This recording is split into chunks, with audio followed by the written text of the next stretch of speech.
The one thing I really want to talk about still is like just the best moments, the moments that made you cheer or cry or get choked up. But I know you have a ton of notes, and I've been directing this so far. So where do you want to take us for a little while here? Okay, so let me, welcome to Fariha's best moments from Infinity War. First, the very beginning, where it's like, it starts with a person saying over and over in the announcer that, hey, we're a Asgardian refugee ship. Please send help. What really I took from it, where they said that we have family and children on board. At no point anyone said we have women and children on board. And that to me is a triumph of movie history. That is like, it's family and children. And to me, that was actually, because that's, there was no sound. It was just the theme going. I was already my heart was about to rupture because I've been waiting for this movie for so long. And it was that scene that opened it. And I'm like, oh no, this is not going to be good. And then it opened and all of that. Then the second one was that, the whole Loki and Thanos, they finally met up after because he failed and all that. After flirting on Tinder for years. For years and years. And they finally met up, and then it was everything each other didn't want it. And then of course, we know from the previous movie that Loki didn't manage to bring the Tesseract, and that's the reason they found him, because but the thing is, Loki get to say the word, "We have a Hulk," the same one that was thrown at him. I did take some delight in that. And then then he gets to say it. So that was one of the moment. Then his death was a terrifying movie death. Talking about reasons I wouldn't bring kids to this movie, it was scary. Thanos crushed his throat and he got it was really, really disturbing. And you heard the crack. That's the thing. You heard the crack. It was, I don't think he's coming back. But the thing is, then again, it's a Norse mythology that he keeps on coming back. So I don't know. But the thing is, I honestly, similar to Rocket, I don't think there is a reason for him to come back. Yeah, I feel like we kind of got his arc resolved in Ragnarok. And hey, maybe Scarlet Witch can be the god of chaos now. Yeah, sure. Yeah, you can get your chaos because you've been wanting your chaos. You can have it. So that was kind of I was very, and then Heimdall making his everyone just brought it Yeah. So he just used his last bit of power to send Hulk back, and so that was kind of and the thing is the ease with which that Thanos just picked that corpse up, and then it was moving, and only later you find out that was actually Thor. He just putting him like a rag doll. That was ugh. Then this next one is a question more than an answer. It's did Wong ever get his sandwich? Because they were setting out to get a tuna melt sandwich, which he never got. Yeah. Well, I mean, maybe Wong will be the molecule man, and we haven't. Maybe that will be the end of the Secret War in the next movie. It could be called Avengers Secret War, and Wong will get his very important sandwich. Now, I like the whole Wong was I gave up all material things, but get me a tuna melt. It was such a fun little moment between the two of them, and he's such a fun actor. He's always so good. And I really, really, his last name is Wong. I forget what it is. Yeah, exactly. And this is not something we're calling him Wong. His name is Wong. And then also meetup of Cap. Sorry, Strange and Iron Man. The Sherlock Squared. Two Sherlocks getting together. But the thing is they're so similar yet so different. They're both such douchebags, but they know the other's douchebagginess, and they can up one another. I feel like it really made me like Doctor Strange more, because it might be my least favorite of all the movies. I just didn't really enjoy it that much. But it just seeing him rip on Iron Man and Iron Man rip back, it was kind of hard to decide who was right and who was wrong, because they're both such giant assholes and it really took me to that Illuminati place from the comic books of all of these people are terrible. Right, exactly. And the thing is they're getting to it's just the way he and you have to give it to Benedict Cumberbatch. No matter what you say about the movie and stuff, he portrays that character 100. I believe him. I feel like it was easier to believe him bumping up against these other characters. In his own movie, he's so it's like tasting something really, really tart in a dessert and then not having like a sweet taste to go with it. But I think like in this movie he had, Iron Man to play off of, but then the cuteness of Spider-Man, but then the weirdness of Mantis and Drax. And it's just like made the Doctor Strange flavor a lot more full to me. Like I could taste it more with the contrast of all of the other stuff.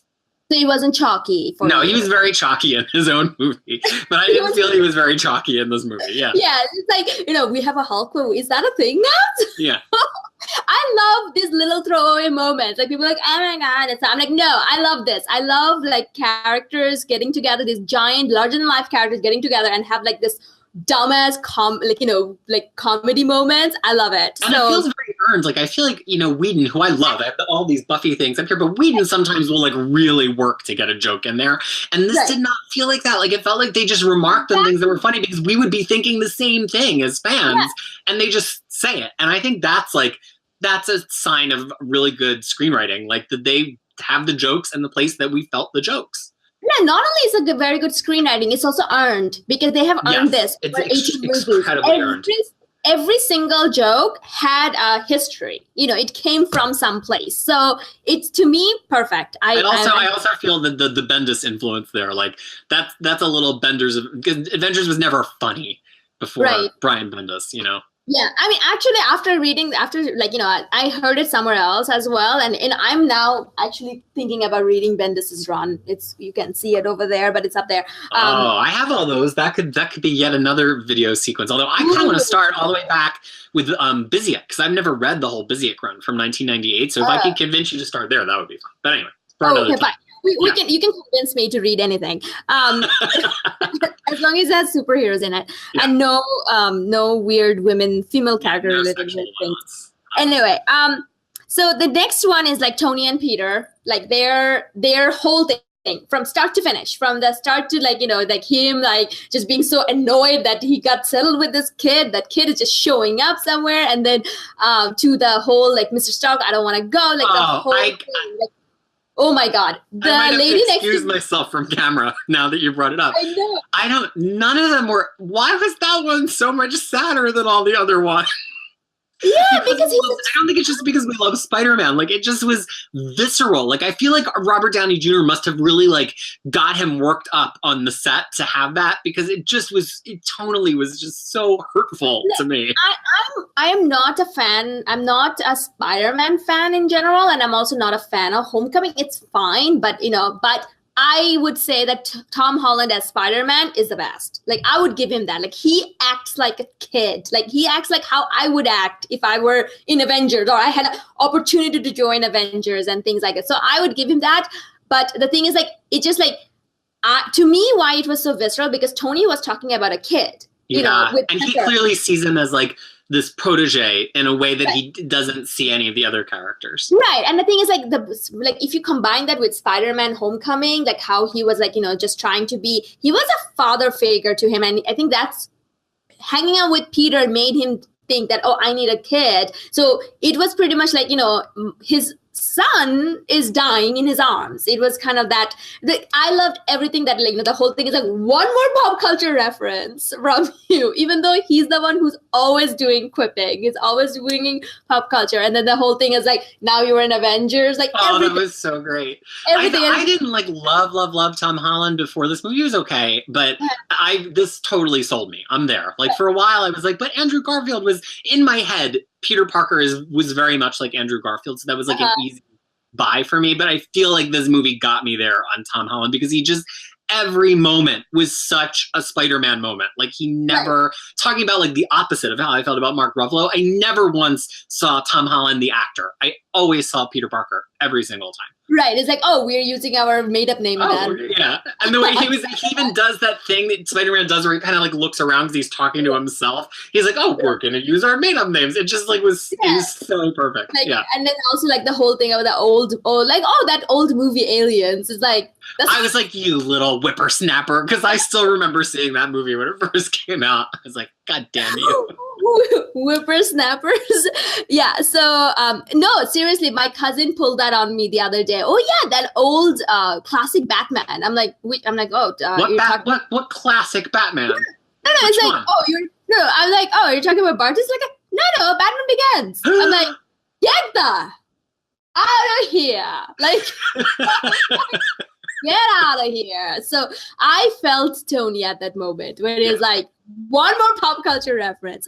Anyway, so everything with them is like 100%. Then I also have another question. Does Titan has bubble wand? Because why on earth things are turning into bubbles? Why is Thanos so obsessed with bubbles? What's up with that? Yeah, well, you know, I don't understand that.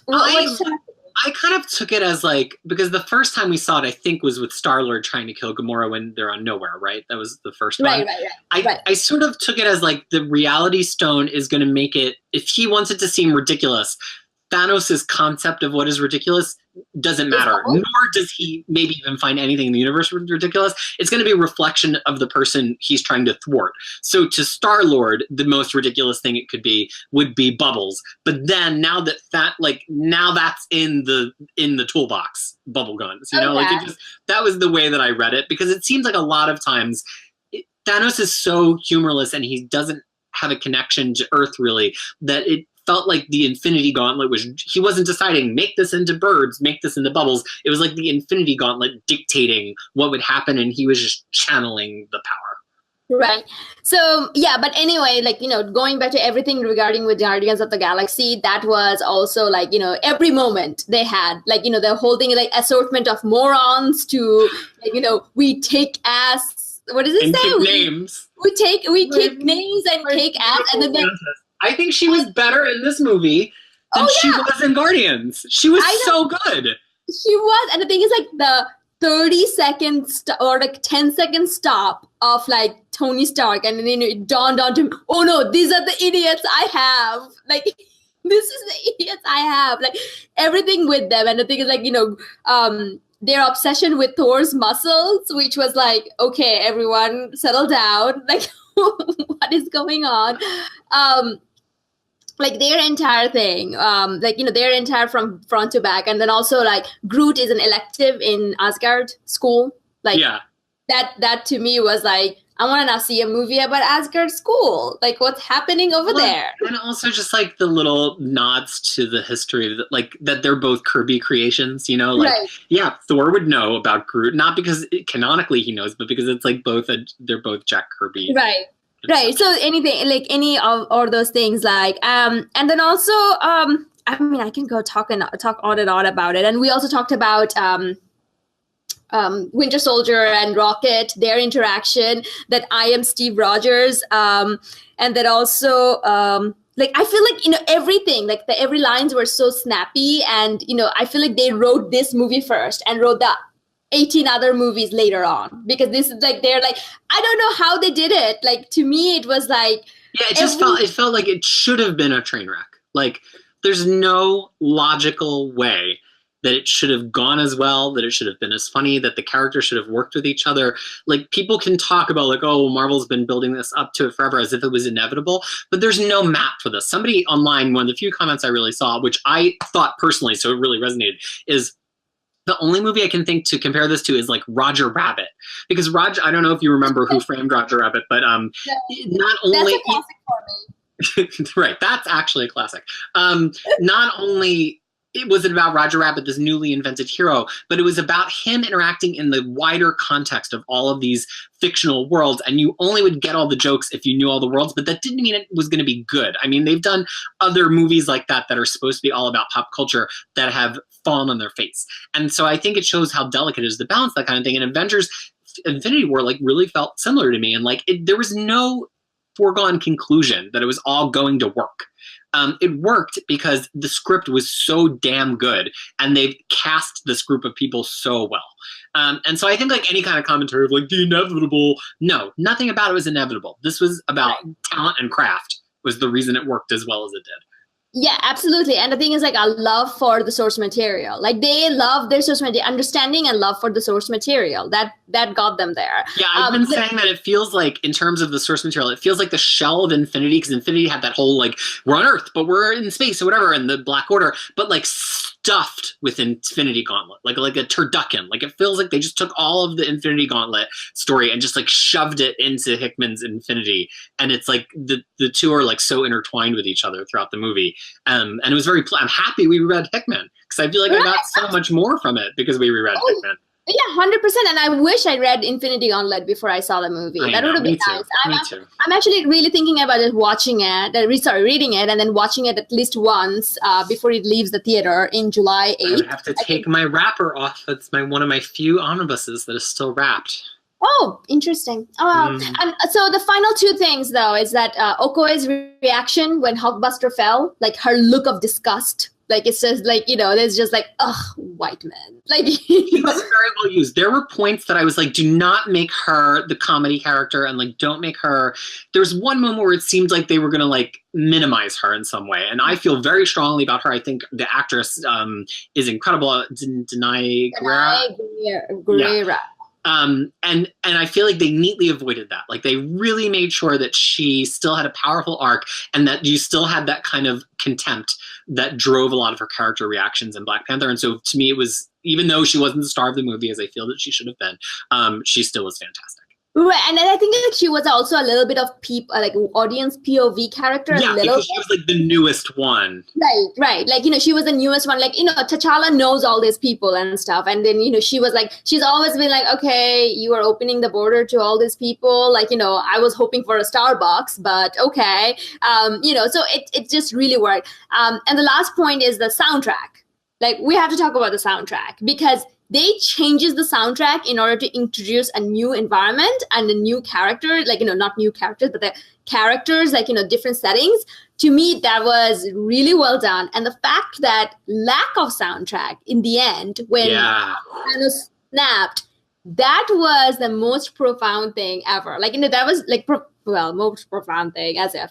I mean, but if you know what I mean, like, the last scene wouldn't mean anything if there was that's a choice, right? That's a distinct choice that that Silvestri, the Alan Silvestri, composer, could have chosen to do some big bombastic thing there, right? Because it's a very emotional moment, and we expect emotional moments to be scored, and he didn't, and I think that was really effective. Right. I read him making a really good point of like, yeah, we could have just spit back all of the themes from all of the movie. Like, there's been a lot of composers in this line of movie who've been making themes for all of these characters, and he really avoids just being a jukebox, which would have been a really easy choice, but he doesn't do that. It's like, it's more of he took the inspiration from whatever others have done and then made his own thing. Like, like he, as soon as the galaxy show, like, it's like space, and then the 80s song show, who are coming, who these people are. Like, the same went from the Wakanda, when Wakanda was introduced. I was just a little peeved that they didn't use the Taking a Stand soundtrack from Winter Soldier to introduce Captain, like Cap, but but one other thing is that, sorry, I'm talking a lot, but this is what it's all about, is that lack of Cap. I felt like he didn't have much to do. Yeah, I feel like the Earth heroes in general kind of got like a bum deal compared to the Tony Avengers and the Guardians cast, because it was like there was only so much to do on Earth. Their whole job really was to defend Vision, and so it didn't give them a lot. And I felt like that about Cap, even though he had great moments. I think every time he was on screen was a good moment. But like, even Black Panther, to a degree, I kind of was like, well, does he even need to be here? Can't Okoye just like command this army? Like, can't he should be in the lab. But I mean, there's a constraint at a point in a 2-hour and 40-minute movie of how much stuff can possibly happen. And so I was like, I wish Black Widow had something to do. I wish there was more Cap. But I think that, Cap, we got a lot of implication of like, wow, he has just been leading them as this guerrilla superhero team for a few years. I got a lot of that moment when they reunite with War Machine, and it's like, it's clear that they haven't been seen by these people for a few years. And you realize like, wow, they've been on the run, just being like the comic book Avengers for 2 years with no home. And like, I think that was enough to sustain me through the movie, because I was like, my wheels were spinning and thinking about all the stories that could have happened. Right. And the thing is like, also another moment of like Cap and Thor get to see each other, and it's like, oh, you got the beard going, like, oh, you got a haircut, like, and I'm like, that's Okay, fine. Yeah, let's take a step back and talk about each other's face. Beautiful, beautiful angel Right. face. Let's have the Chris's just stare into each other's eyes. Oh my God. I would, yeah. Can I be in the middle? What? Like, anyway. Yeah, I'm done talking. Yeah, well, that was perfect because I wanted to talk about the biggest moments. I will make one note. I don't want to spend a lot of time on it. There's two sequences in the movie that neither of us has spoken about at all. One of them is the sequence after Tony Stark and Doctor Strange get mashed up, where like they're fighting against Black Dwarf, Cull Obsidian, and Ebony Maw. Like it was a pretty long fight sequence, and we don't really have a lot to say about it. And then neither of us have said a single thing about the Peter Dinklage sequence of reigniting the star. And part of that, I think, is because it kind of felt so tertiary in a way. Like, okay, here's the MacGuffin plot. Thor's got it. Like, did we even need to see all of that? But I think the reason we needed to see it was part of Thor's kind of messianic journey. Like, you needed to get to that moment of Thor in the full blast of the sun, holding open the iris of the thing, and we needed a breath from all of the battles that were taking place all the other places. But it just feels like, based on your notes and based on what we brought up, that like clearly they were the lesser exciting parts of the movie because we haven't brought them up at all. Not just that, it's just by the time you get to them, it like, especially with the Peter Dinklage, like as great as he is, he pretty much just Tyrion'd it. That's what I call it. Like, Yeah. He acted like Tyrion Lannister when he was depressed. But at the same time, by the time you get to it, it's like so much has already happened and you're like, stop, have mercy on me. Like, it's just one of those things. And I really wish, like, it's actually heartbreaking for what happened. Like, he killed all the dwarf. He was the one who created the gauntlet and he killed all the dwarf and actually broke his arm, like took his arms with him, like hands with him. But the thing is, like, it's just, by then there's like way too much things going on for me to like, kind of keep that in my brain. But the thing is, like, and also like all other things with other fight sequences. I think the one that takes the cake was every one of them getting together to beat Thanos. Let's talk about that, because that to me that's like the centerpiece. That moment, I just had this feeling of like, this is so much. You could do a big army moment in Wakanda. You could do a big space battle. But this just felt like the pinnacle of superheroes beating the crap out of somebody that I'd ever seen on screen. Like you knew who was coming, right? It's like, here comes Mantis, here comes Drax. And like everyone that got added, I was like, I can't even believe this. And then Mantis jumps onto his head and she uses her powers on him. And then it just was, and the fact that like did you find this was the case? I was watching his hand to be like, can he close his hand? Because they made such a point of like, the gauntlet doesn't work all the time. He has to be able to close his fist. It was a masterful set of choreography. It was so fun. I loved it. Yeah, and the thing is, it kind of reminded me of those comic books that, like most, like the ones that you have all this built up and in the end there would be this splash pages of like monster of the day in middle of New York City and all these Avengers or Justice League or whatever you want to call it coming and trying to get the monsters down. To me, it kind of reminiscent of that. And yeah, it was extremely enjoyable. And I really wanted to punch like Peter Quill's face at the end. The reaction to him has been so interesting because I think so many people have seen themselves in him. Everybody wants to think that they're the rakishly handsome, funny captain, right? Like he's right. He's such a point of view character in the Guardians movies, and he's the human experiencing all of this stuff, et cetera, that this moment I think really made a lot of people like get taken aback because they were like, don't ruin it. Why is my character who I relate to ruining it? But in that moment, I think I related to him more than I ever did before because it's an irrational reaction. Like people are irrational, and it grounded him so much more to me that like in losing his mother and being taken away from Earth, and then he was split up from Gamora, and now he's lost Gamora too. And it was just this reaction of somebody who's like realizes that they can't love anything. Everything they love gets destroyed. And like in that moment, I think I would probably do the same thing that he did. In that, I identified with him more in that moment than I have in any other moment since he lip synced into the lizard in the first Guardians movie, which is also a thing I would do. Also, they're sinking into the lizard. I don't know. It's just one of those it's a MacGuffin thing that I don't like. But I'm with you. I'm completely with you that, this is a very inhuman thing to do. But the thing is, like, I never like it in any kind of medium when this kind of MacGuffin happened. And I understand why it needed to happen, blah, blah, blah. Right. You don't like when it's like a last minute mistake. Like, you would rather see it get overcome by, because in a way it's a Deus Ex Machina to like have somebody suddenly be like, oops, I'm going to mess this up. Right. Like, and that's the thing. Like, it's like a last minute mistake. Like, it was so close and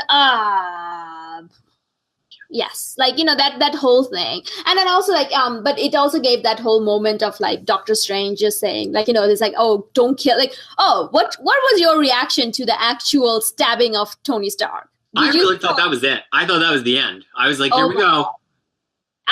To be honest, I wish it was the thing. I wish it was. Like, I don't know. It's nothing against, like, I'm not a big fan of Tony Stark. But the thing is, like, and Robert Downey Jr. is like, he's Tony Stark. He's awesome. But I feel like I just needed one person to really die. Like, one person that matters. Here's though why it, again, I think it was like an identification thing for me. Like, yes, I would have liked it if he died, purely because I think it would have been impactful and it felt like the right moment. But to have him, again, be on the brink of death, which I think mirrored the thematic material from the first Avengers, where he thinks he's sacrificing himself for the nuke. Right. And you see him get right with that. And then for him to be saved, and then for him to be one of the only ones that is left after watching all of these other people fade away. It's down to just him and Nebula, right? After everybody else fades away. Like, that made it hurt so much more. I don't know if we could have gotten that impact from anybody other than him living. So again, it just, even though some of these moments made me feel like that's very Deus Ex Machina, that's very kind of like required, it's just because they paid them off so well. And even with Hulk, as much as I didn't like Mark Ruffalo's performance, the fact that he manages to figure out how to win using the Hulkbuster at the end, it's all payoff. Like, you can talk as much as you want about this movie being overstuffed or whatever, but they paid off a moment for every single character. And honestly, the thing is, though, I would rather that if they really needed, like, I know that they need to keep Tony Stark around. Come on, like, he needs to be there until this chapter is completely closed. Yeah, his story is his story and the story of wanting to defend and avenge the Earth. It is the primary storyline of the Marvel Cinematic Universe, and that's why I feel like he's got to die at the end of the next movie, because his death will truly give us resolution to what all of these movies have been, because he's the one who's worried. Yeah, it is like, it started with two men. In this case, like, it started with two men. One was life, one was death. But anyway, what I was saying, that we know that you're not going to do it, then why stab him? That's my only thing. Like, why give that moment? Just do one thing, just slap him, that he goes round, and then Thanos is like, oh, I hope they remembers you, and then just walk away. Do that. But for me, again, I think it was the parallelism, because we needed to see him be okay with dying for the cause in the same way as we did in the first Avengers. I get what you're saying. Because I would almost in all situations say that. It's just because here it mirrored the first movies for me so well that it worked. That's the only reason. Yeah, I guess. It's one of those things like, do we needed that when we all knew collectively over there? But the thing is, like, it's also very, like, I don't know whether that's like, this is a clue. I'm kind of holding on to it as a clue that this is why I think that everyone survived are the dead ones. It's like, oh, I hope they remember you. That it's like when I get rid of the universe, I hope they remember you. So it's like, did he? But then again, it's also, he says that it's also done by random. So I don't know what was the So we've been talking for a long time now, and I think the final thing we can talk about, because weirdly we've avoided it for like over an hour now, is Thanos. We haven't really talked about Thanos, and I don't want to get into his whole jam, because could be a whole nother hour. But what do we think about? I have some very specific feelings. What do we think about his whole call half of the universe indiscriminately? Because boy, do I have some opinions. It's one of this MacGuffin moment, but the thing is, like, you know, some people were saying that, oh, why didn't he just had the thought of like bringing more resources? Because my answer to that would be that he's not you. He doesn't think like you. He's pretty much mad. He lost everyone. Like, you know, he lost his planet. He had an idea and everyone kind of shooed him away and his planet died in the process. So he's probably a little bit not altogether there. But at the same time, it's just like, I don't know. I just didn't buy his motivation as much. That it's one of those things. It's like, okay, you're trying this thing, but okay, what's the end game? That's the question. Like, what are you getting from this? Like, okay, they have the, and then it's like, oh, I'm gonna sit there. I'm like, that sounded like someone who is a little delusional. Like, you know, who is very delusional. So if that's the gimmick, then it worked. I mean, I bought it that he's delusional. There is nothing, and he believes that whatever he's doing is the right thing to do, and that's, I always find those villains to be very scary. Yeah, I think a big part of her for me, and I was thinking about this in the theater as I heard people kind of ooh and ah and react to him, is I think we've been trained to think of any villain who wants to kill a lot of people as thinking of them as genocidal, right? And to have the thoughts about that we've been trained to have in the real world when we're confronted with stories like that, which is that it's the ultimate evil, and it is. But Thanos isn't genocidal. He doesn't want to kill all of any race. He's not trying to exterminate anyone. Right. He thinks that the universe has gone too long operating from a position of scarcity, and he wants to change that. And so I'm not saying, I mean, killing people and creatures is still immoral. And we saw that same thing in Infinity with the builders poisoning whole planets, even if they weren't trying to kill every planet. It's still immoral. It still hurts. But like, it's hard for me to just look at him and go evil. Like, yes, he's doing some evil stuff, but that's to your point about him believing he's right. Like, he doesn't just believe he's right in like a twisted way. I think there's like an actual amount of logic behind him believing he's right. And he's made so much the protagonist that I think it becomes easy to start to sympathize with that. And I'm not saying you're rooting for him at any point, but at the end, it's kind of like, is this such a bad thing? Because his whole point, people are like, why couldn't he double the resources? If he just doubled the resources, humanity would just double again, and they would just be waiting for another handout of like, now some other superhero is going to come around and double the resources. Whereas I feel like a cull has this much more like mythological, biblical proportion. It's like Noah's Ark. It's like, okay, well then there were too many people in the world, and the flood washed them away, and so don't let it get to that point again. And I'm not saying that I'm a personal believer in that, but in relating to the character, I totally bought that Thanos was trying to make this mythological moment for the galaxy, and then he can go away and live on a farm and be happy. He's not there to punish people. He's not. His name isn't the Punisher. He's done. Right, but the thing is, like, his plan works for creatures or races that lives on forever. Humanity doesn't have enough time left to come back if half the people disappeared. If you know what I mean. You think so? That's an interesting proposal. I mean, you're the engineer. You're the scientist of the two of us.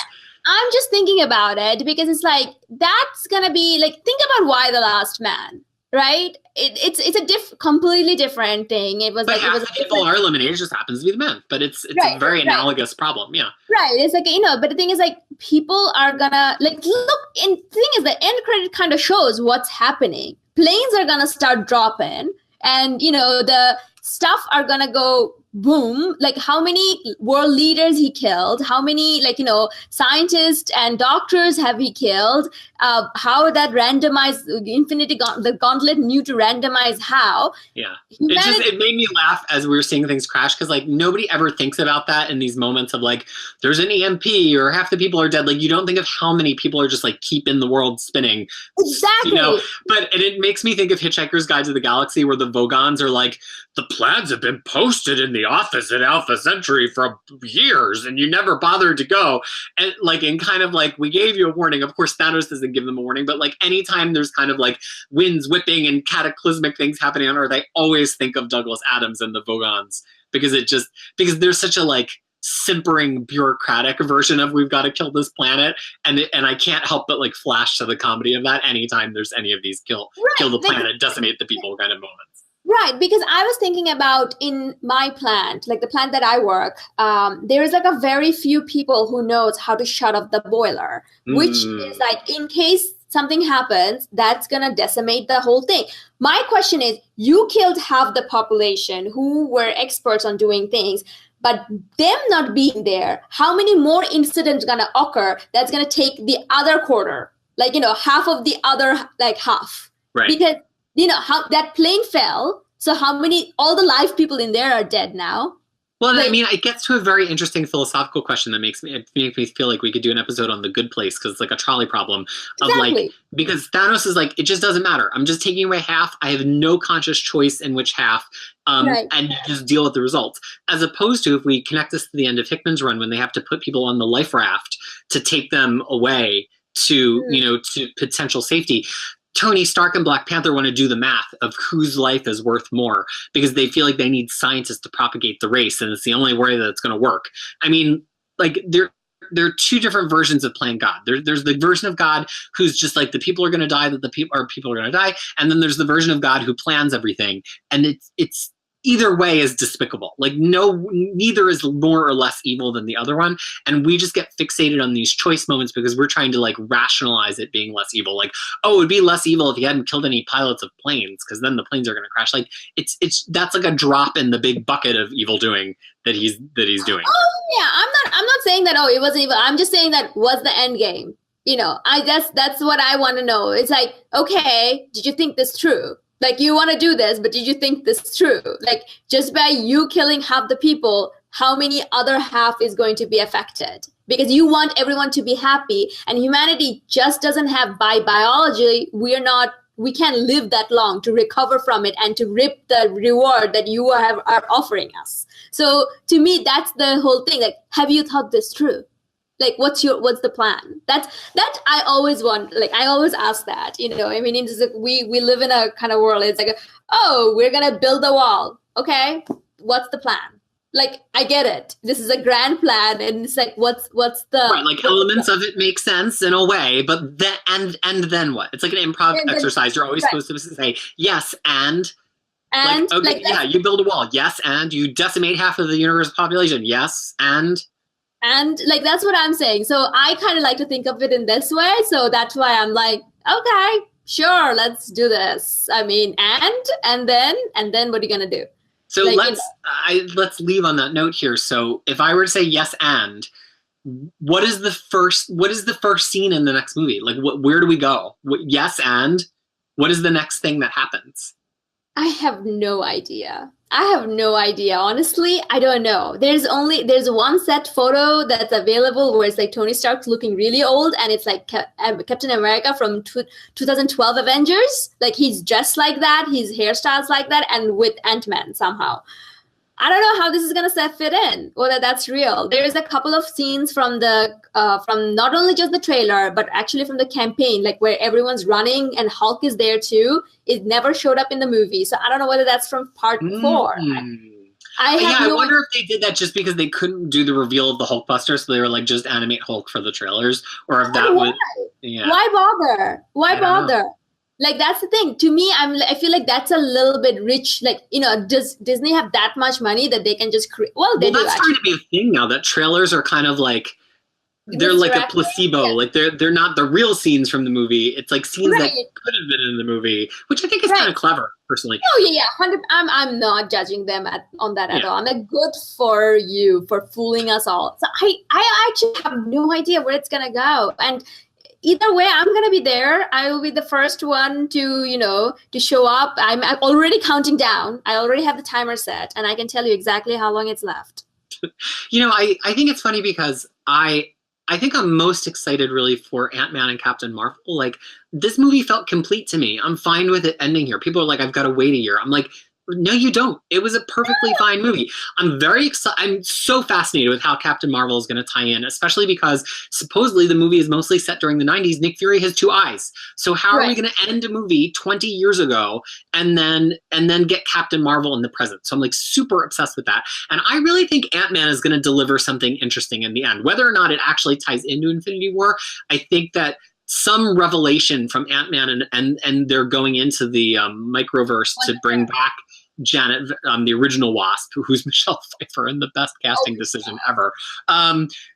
I think that's going to have an impact too. So I'm just like really excited to see what movies they get to, or what stories they tell between here and the next story. And, you know, I picture the next story.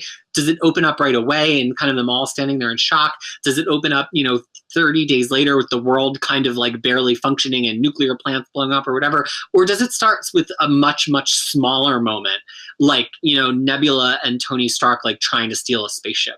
I think there's a lot of possibilities, but I'm not even counting down to that movie. I'm counting down to Ant-Man and Captain Marvel.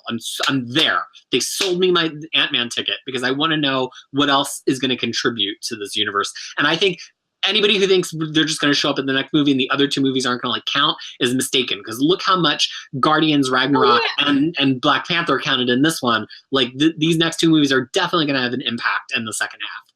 Oh, there's absolutely going to be an impact, but I also don't think, well, then again, they have been very tricky about with their trailers and stuff.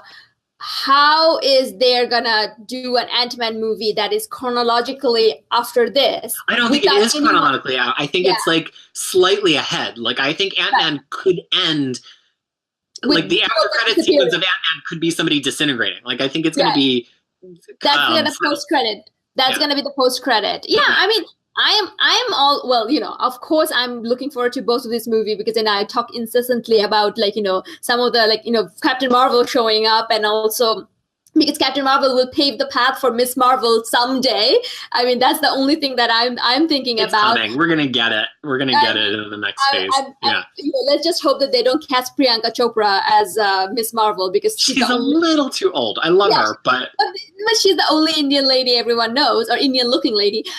But the thing is, and also that action sequence in the Wasp on the knife and all that. I am all there, but I don't know.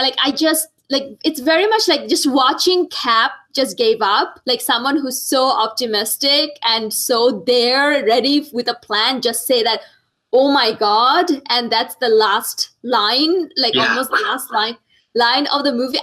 I don't know. I want to see what happens there. I'm like, I understand all these other things happening, but I really want to end this. Like, I want, if you want to kill Cap, please, I can't take this one more year. Just do it. It's one of the moment. As all of the teasers to this conversation has been fangirling over Cap, I feel as though it's appropriate to end with speculation about Cap and if he's going to survive, because that's what brought us here. So if you haven't read the Hickman run, it isn't the basis of this movie. It's not going to spoil this movie in any way, but I think it's a wonderful tonal complement to this movie.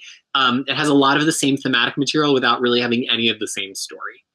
Oh yeah, 100%. And the thing is, someone apparently told Hickman that, he doesn't know anything. And he posted that on Twitter. That was the most funniest thing. Right, he was just talking to some kind of football fans or whatever. Yeah. And they don't know he's Jonathan Hickman on the other message board. And he's like, I was thinking this, and this. And they're like, whatever, you haven't been paying attention. Like, look, he created 4 of these characters.